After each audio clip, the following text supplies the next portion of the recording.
अगर मैं आपसे कहूँ आपके सक्सेसफुल ना होने का कारण स्कूल और आपके माता पिता है तो आपको कैसा लगेगा? एक स्कूल ने आपके जीवन को खराब कर दिया और आपको पता भी नहीं चला, क्योंकि स्कूल को बनाया ही गया था आपको अनसक्सेसफुल बनाने के लिए। And in the US, there are more than 5 lakh people who don't send their children to school. Education system आपको गरीब बनाता है, आपको बुद्धू बनाता है, आपको कुएं का मेंढक बनाता है।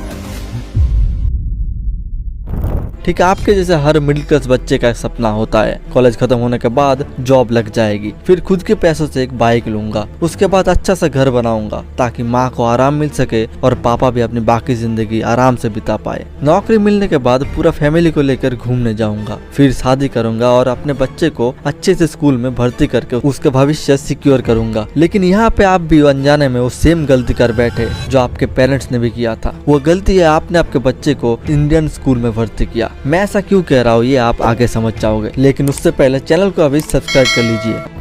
कॉलेज में बहुत मेहनत करने के बाद 21 की उम्र में जब आपके पास एक ग्रेजुएशन डिग्री आ जाता है और आप प्लेसमेंट में बैठते हो और तब आपको पता चलता है कि आपको तो जॉब मिल ही नहीं रही, क्योंकि आपके पास स्किल नहीं है और कंपनीज को स्किल्ड वर्कर्स चाहिए। अब पागल की तरह हर एक कंपनी में इंटरव्यू देते हैं और रिजल्ट हर बार फेल। सोसाइटी और रिश्तेदार का वो एक क्वेश्चन कि बेटा क्या कर रहे हो आजकल, जॉब लगी? इसका कोई उत्तर नहीं रहता आपके पास और आप धीरे धीरे घर से निकलना भी बंद कर देते हो और उस चार दीवारी को जिसे हम रूम कहते हैं वही आपका आखिरी ठिकाना बनकर रह जाता है और आपके वो सपने आपके आंखों से धीरे धीरे ब्लर होने लगता है और आप डिप्रेशन में चले जाते हैं और भगवान से बस एक ही चीज मांगते रहते हैं कि भगवान बस एक जॉब लगा दो, क्योंकि आपकी उम्र अब धीरे धीरे बढ़ने लगती है और नौकरी ना लगने के कारण आपकी शादी भी नहीं हो रहा, क्योंकि बेरोजगार को कोई अपना लड़की नहीं देगा। आखिरकार कुछ साल बाद आपको एक नौकरी मिल ही गई, लेकिन उसका सैलरी इतना कम था कि आप सिर्फ पूरा महीने उससे खाना खा सकते हो और आप मजबूरी में उस काम को ही अपना फ्यूचर मानने में लग जाते हो। जब आपके माता पिता ने आपको स्कूल में भर्ती किया और तब से आप एक सक्सेसफुल आदमी बनने के बजाय एक मशीन बन गए और ट्रैप में फंस गए। उस ट्रैप का नाम है इंडियन एजुकेशन ट्रैप, जहां आपको पढ़ाने के बजाय ट्रेनिंग दिया जाता है ताकि आप उनके सारे आदेश का पालन करें और उनके मुताबिक चले। ये आपकी गलती नहीं है, ये एक 190 साल पुराना ट्रैप है और आज मैं आपको बताऊंगा एग्जैक्टली ये ट्रैप कैसे बना, किसने बनाया, क्यों बनाया और जब हमारे पास मौका था तब इसे क्यों चेंज नहीं किया गया और आखिर में इस ट्रैप से कैसे बचे और इतनी सारी प्लानिंग आपसे क्यों आज तक छुपा कर रखा गया, उन सब का खुलासा करूंगा। तो आइए शुरू करते हैं शुरू से। जब अंग्रेज इंडिया आए उससे पहले इंडिया का एजुकेशन सिस्टम दुनिया का सबसे एडवांस सिस्टम में से एक था, जिसे गुरुकुल सिस्टम कहा जाता था, जहां स्टूडेंट्स अपने टीचर्स के साथ रहते थे और उन्हें philosophy, mathematics, astronomy, medicine, architecture और ट्रेड जैसे सब्जेक्ट को भी पढ़ाया जाता था। सिर्फ पढ़ के नहीं, स्टूडेंट्स उसे प्रैक्टिकल करके सीखते थे। इंडिया में ताकसिला और नालंदा जैसी यूनिवर्सिटीज थी जहाँ चाइना, ग्रीस और पर्सिया से स्टूडेंट्स और आते थे पढ़ने के लिए। फिर 1826 में एक British governor sir Thomas Munro ने एक सर्वे किया और पाया कि इंडिया की लिटरेसी रेट ब्रिटेन के बराबर या उससे भी बेहतर थी। इंडिया पिछड़ा कंट्री नहीं था, इंडिया ठीक से चल रहा था और यही ब्रिटिशर्स के लिए एक बड़ी प्रॉब्लम थी। फिर 1835 में एक ब्रिटिश पॉलिटिशियन जिसका नाम था थॉमस बेबिंगटन मैकाउले, जिसे हम लॉर्ड मैकाउले के नाम से भी जानते हैं, उसने ब्रिटिश पार्लियामेंट को एक डॉक्यूमेंट सबमिट किया। उस डॉक्यूमेंट का नाम था मिनट ऑन इंडियन एजुकेशन, जिसने इंडिया की सोच को हमेशा के लिए बदल दिया। उसमें लिखा था कि हमें कुछ ऐसे लोग चाहिए जो खून में इंडियन हो लेकिन दिमाग में, सोच में और वैल्यूज में ब्रिटिश हो। वो इंडियंस को एडुकेट नहीं करना चाहते थे, वो इंडियंस को मैन्युफैक्चर करना चाहते थे, जो ब्रिटिश एम्पायर के लिए काम करे, जो पेपर वर्क प्रोसेस करे, जो टैक्स कलेक्ट करे, जो ब्रिटिश ऑर्डर्स को ब्रिटिश इंग्लिश में फॉलो करे। तो उसने 3 काम किए। पहला, संस्कृत, अरबिक और पर्शियन स्कूल्स की फंडिंग बंद कर दी। दूसरा, इंग्लिश को मीडियम ऑफ इंस्ट्रक्शन बना दिया। तीसरा, प्रैक्टिकल और फिलोसॉफिकल लर्निंग को एक ही गोल से रिप्लेस कर दिया कि एग्जाम पास करो और गवर्नमेंट जॉब लो। तब गुरुकुल सिस्टम एकदम खत्म हो गया, विलेज स्कूल्स की फंडिंग कट हो गई और नया करिकुलम सिर्फ एक चीज के लिए डिजाइन किया गया था कि हमें क्रिएटर्स नहीं, क्लार्क्स बनाना है। ये था स्कूल का ओरिजिनल पर्पस। कोई क्वेश्चन नहीं, कोई क्रिएटिविटी नहीं, कोई सपने नहीं, सिर्फ एक काम, जो कहा जाए वो करो, जो लिखा हो उसे रटो।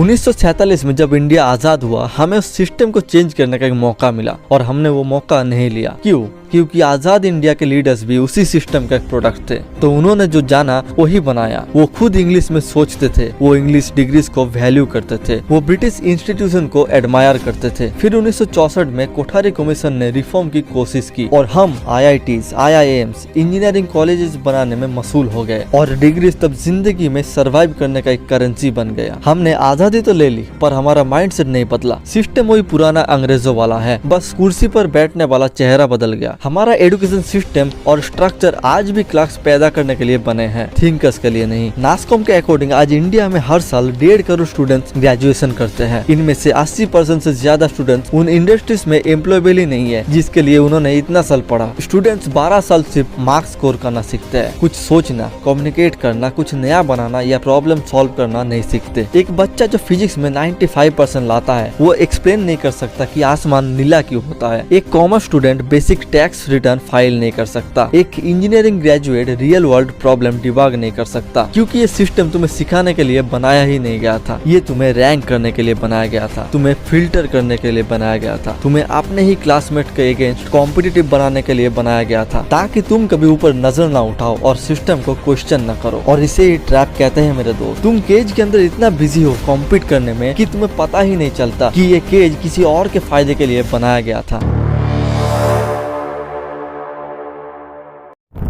अब बात करते हैं उन 3 जंजीरों की जो इस ट्रैप को आज भी जिंदा रखता है। इन तीनों को अच्छे से समझना, क्योंकि अगर एक भी नहीं समझे तो आप अपने बच्चे के साथ भी वही करते रहेंगे जो आपके साथ हुआ था। पहला जंजीर, रोट लर्निंग ओवर रीजनिंग। तुम्हें रिपीट करने के लिए रिवॉर्ड मिलता है पर सोचने के लिए नहीं। वो स्टूडेंट जिसने टेक्स्ट बुक मेमोराइज किया वो ज्यादा स्कोर करता है उस स्टूडेंट के मुकाबले जो समझ कर पढ़ता है लेकिन अपने खुद की वर्ड्स में लिखता है। दूसरी जंजीर, मार्क्स ओवर स्किल्स। 95% वाला स्कोर कार्ड सेलिब्रेट किया जाता है, मिठाई बांटी जाती है, रिलेटिव्स को व्हाट्सएप पर शेयर होता है, लेकिन क्या किसी ने पूछा कि क्या वो एक रियल प्रॉब्लम सॉल्व कर सकता है? क्या वो कुछ नया बना सकता है या ऐसा जो किसी काम आए? नहीं, क्योंकि ये स्किल्स सिलेबस में ही नहीं है। कंपनीज जो हायर करते हैं वो मार्क्स नहीं देखते, वो देखते हैं critical thinking, communication, adaptability, problem solving, और हमारा स्कूल इन चीजों की ट्रेनिंग देता ही नहीं। तीसरी जंजीर, इंग्लिश ओवर अपनी जुबान। तुम्हें फील कराया गया है कि हिंदी, बंगाली, तमिल या मराठी में सोचना एक कम पढ़े लिखे इंसान का निशानी है, लेकिन जर्मनी, जापान, चाइना, इसराइल, दुनिया का कुछ सबसे इनोवेटिव कंट्रीज अपनी खुद की लैंग्वेज में पढ़ते हैं और हम वो तो अब जानते ही है। लैंग्वेज सोचने का टूल होता है। जब आप अपनी लैंग्वेज में सोचते हो तो आप ज्यादा डीपली, ज्यादा क्रिएटिवली सोच सकते हो, लेकिन हमने अपनी ही जुबान को इन्फीरियर बना दिया, क्योंकि एक ब्रिटिश पॉलिटिशियन ने 1835 में यही डिसाइड किया था और हम 2026 में भी उस डिसीजन को मानते रहते हैं।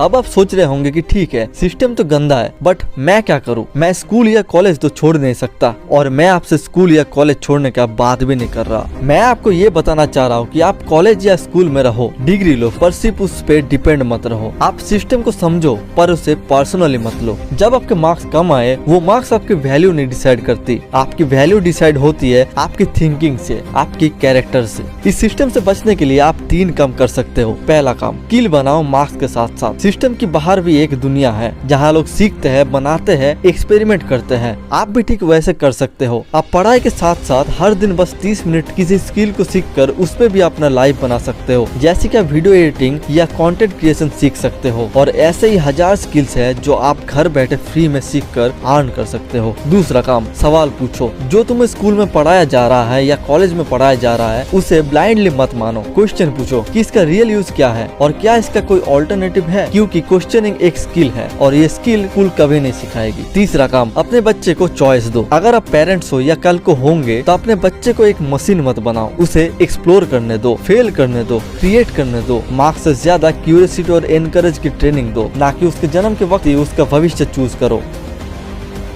मेरा बेटा इंजीनियर बनेगा।